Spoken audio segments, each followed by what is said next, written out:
Now, in very weird news, a horse heiress. Do you boys know what a horse heiress is? I want to be a horse heiress. Apparently, this is an Australian chick. I saw pictures of her. Reasonably hot. She has like this nutritional thing that whatever, but she got all of her money because her dad had these championship racehorses. So she's an heiress to this. She's been charged with having sex with a 14-year-old boy 4 times in one day. In fact, the news article said that she had sex with him 4 times before 5 p.m. Now, if I remember anything about being 14 years old, I still went home that night and masturbated 3 more times before bed. Anyway, Jordan Peterson was quoted as saying he'd rather die than defend his tweet about transgender Elliot Page, the actress turned actor, I guess. It used to be Ellen Page.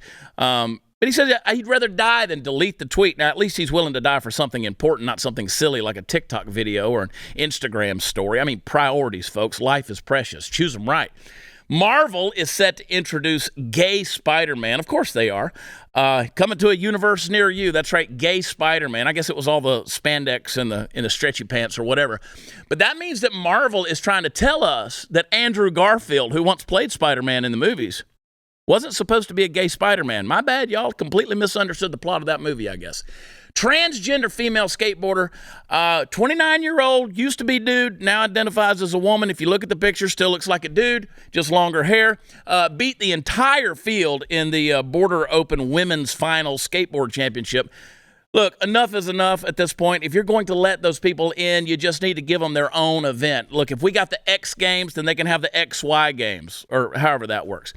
Speaking of letters, when are these alphabet agencies going to stop investigating every cell phone ping in person that was within a 15-mile radius of the U.S. Capitol on January 6th and start going after some domestic terrorists and people who are making threats against public online? Let's round up some crazy people and stop the nonsense like the shootings that are happening in the streets and the schools and the supermarket, just like it happened yesterday at a 4th of July parade. And if your kid looks like a freaking weirdo that won't come out of his room and won't get off the video games, maybe spend a little time asking him if he's got nefarious plans to shoot people. Be a parent. While all the eyes, by the way, guys, while all the eyes and outrage are on the horrific shooting at the 4th of July parade on the north shores of Chicago, which was Highland Park, the real truth of Chicago gun violence is coming out yet again after another weekend of violence in America's most deadly city.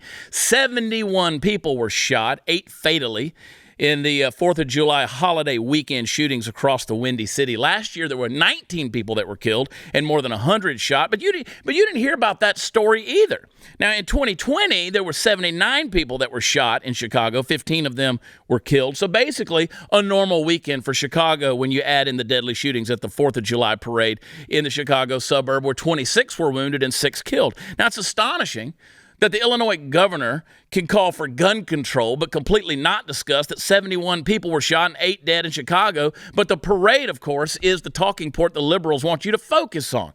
Now, are you even paying attention yet, America? Because you're being played and lied to. Now, I hope that everyone was able to get a little bit of relaxation as they celebrated America's independence yesterday for the 4th of July. I'll have you know that I spent a lot of money putting Arab gas into my Japanese car to watch those Chinese projectiles from the balcony of a Mexican restaurant where my Vietnamese girlfriend likes to eat. Happy Independence Day, America. Funny how there's a supply chain shortage, but the fireworks got here in perfect time, not one single delay.